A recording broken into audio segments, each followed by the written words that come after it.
Even if you don't practice yoga, arm balances are a great exercise to do. They build strength, promote coordination and balance. And let's face it, they look pretty impressive too. Now, there are multiple ways to build up to doing arm balances, and I'm going to talk you through how to work up to crow pose or bakasana. This is one of our basic arm balances, but there's quite a lot that we need to do to prep ourselves for this. So if you do yoga, maybe this is after a few sun salutations, but one of the things we definitely want to do is warm up our wrists. If you find that you get sore wrists when you try press ups, it's not generally due to a lack of strength in the wrist, but rather a lack of mobility. So that's the actual movement alongside the strength. So we can start to warm up the wrist by just coming onto our hands and knees, and then we can just take some circles around, just going a couple of times in one direction and then a couple of times in the other. Now I like to turn my hands so that the fingers are pointed outwards and just gently going from side to side. Now we're all going to have a different range of motion with this, so just move where it's comfortable for you. And then we can take our weight onto our legs and just turn the hands towards you. If you have hypermobile elbows, just keep them a little bit soft. And again, we're just going to gently move in this time rocking back and forth. And then from here, we're going to come onto the other side of the hands. So be really gentle on this. Majority of the weight stays on that lower body. And we can take this side to side as well. Or again, just back and forth. If you want more around wrist mobility, then do check out one of my previous videos on here. And then we can clasp our hands together, keep the wrists as close together as you can, just making a circular motion and going the other way. And finally, some disco waves, again, in both directions. Okay, so that should be our wrists nice and warmed up.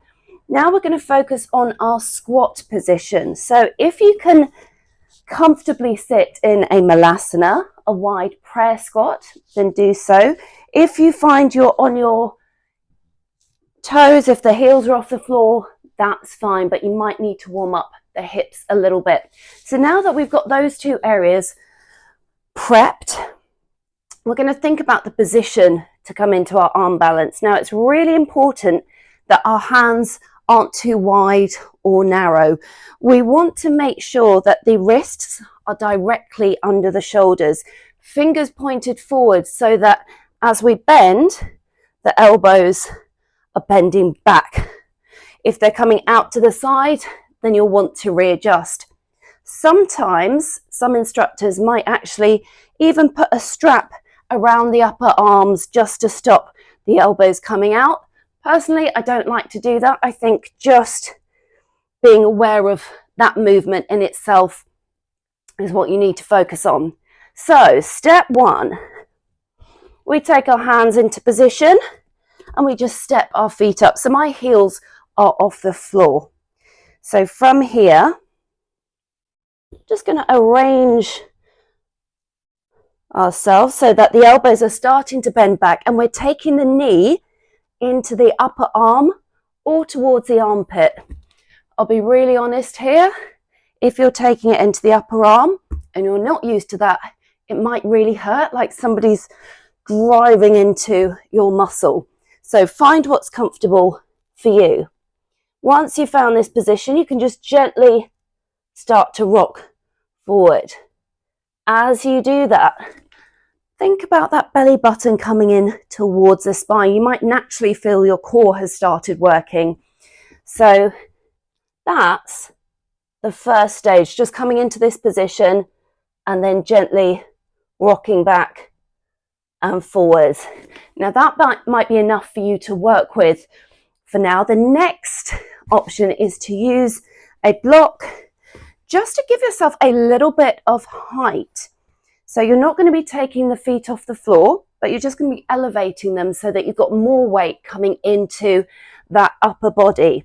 So I'm going to perch myself up. Obviously, if you've got some heavy textbooks or something, go grab those. So hands in position, taking my knees into my arms and just taking that body weight forward. You're starting to tilt forward, and this is where your balance is going to be challenged.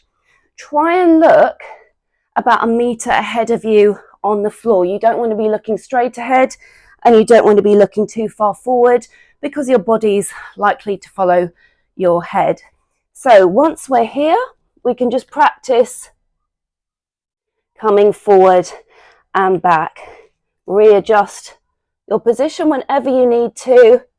You can practice just holding here and then rest. Take this in stages. Be really cautious whenever you need to.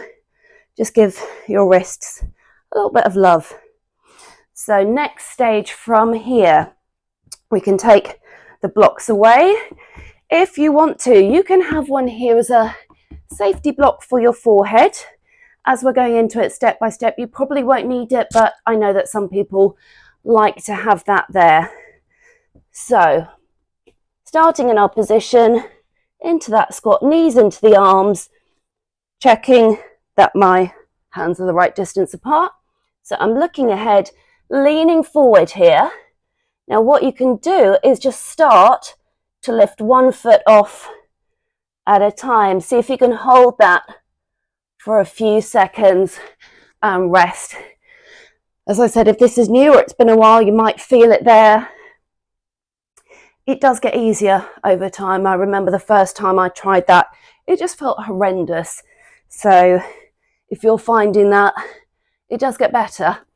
So next option, if you feel comfortable taking 1 foot off the floor at a time. So I know my forehead's coming a little bit forward there. Then take one up and then lift. So from here, I'm almost imagining suction cups from my palms. If you see, if you really zoom in, my fingertips are slightly gripping the mat. It's almost like this suction point on the floor. So we're activating the fingers and the hands here. And I'm really thinking about my belly button coming towards my spine. So once again, taking that forward and then pointing those toes. And then when I'm ready, coming back down and then just taking a moment just to shake out your arms. And that's how we come into our arm balance, Bakasana or crow. So have a play around with that, see how you find it, and let me know if you'd like to learn about more arm balances. Have a great day. I'll see you soon. Bye.